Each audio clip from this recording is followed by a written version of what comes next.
নাম কি? হ্যাঁ, আপনার বাসা কোথায়? আপনার বাবার নাম কি ঘটনা ঘটছে? ওই স্ত্রীর সাথে তোমার টাকা ঘর দিচ্ছি, টাকা নিয়ে গ্যাঞ্জাম হয়েছে, 2 লাখ টাকা এসেছে, তার বাজার প্রতি টাকা দাও, কথা কাটাকাটি হয়েছে।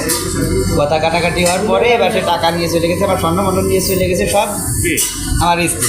আমি বলছি তুমি সব নিয়ে গেছে, 2 একটা কাটাকাটি হয়েছে বলি, এবারে ও কাজ আছে, আমিও মানে কাজ আছি, সত্যি কথা যেটা কাজ হওয়ার পরে এবার ও আমার ঠাস করে চল মারতেছে, দিলে আমি বলছি মানে মারলে আমার স্ত্রী আমি ওকে চল মারতেছে, চল মার দিয়ে সুতরাং তুই আমার মারলি, ওই ওর বাপের গায়ে এবার বাইরে চলে গেছে, দরজা দিয়েছে, দরজা দিয়ে আমার সেই দরজা ভাঙেছে, ভাঙলি এবার ওর বাপের ফোন দিয়েছে, ফোন দিলে বাপ ই কয়েছে করলি, এবার দরজা ভাঙছে, এবার ই করেছে।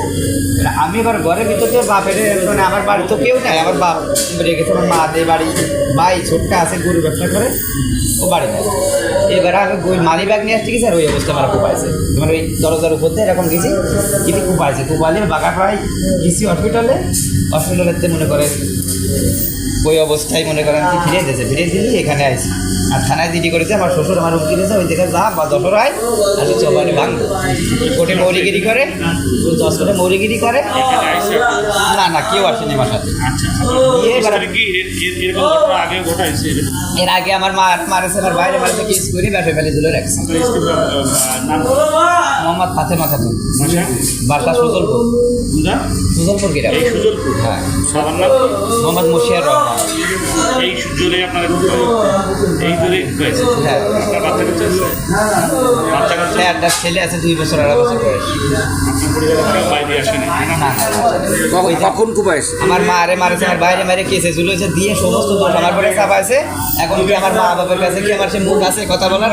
আমি মা বাবার কাছে কারোর ফোন দিবি, আমার ভাই বাগের কাছে সবার কাছে কালারিং বানাইছে, মানে বানায় এখন মনে করি আমার কোনো পরিস্থিতি নেই, আমার একা আল্লাহ ছাড়া কেউ নাই, আমি একা একা চলে আসছি।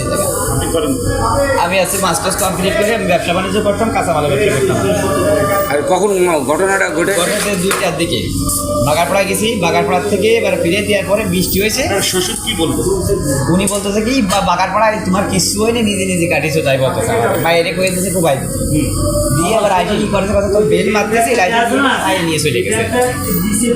এখন যশোর আসলে কি যা তো ঠ্যাক করে ব্যাগে দেবে, আল্লাহ বড়টা যা ড্রাইভার কেউ আসতে পারছে না, বললাম কি তুমি যাও যা হয় যদি মরে যায় পথে মরবে, সেই অবস্থায় আইছি, তা আল্লাহর মতো কেউ কিছু করি। আমার টাকা পয়সা নেছে আর স্বর্ণ নেছে 1.5 কোটি, আমার মেমো আছে, কয়েছে তোর প্রমাণ কি আছে, মেমো আছে আমার কাছে। আর টাকা ঈদের দিনকে যেদিনকে গেছি সেদিনকে আমার 2 লক্ষ টাকা নেছে, সেটাই আমি জিডি করে আসছি।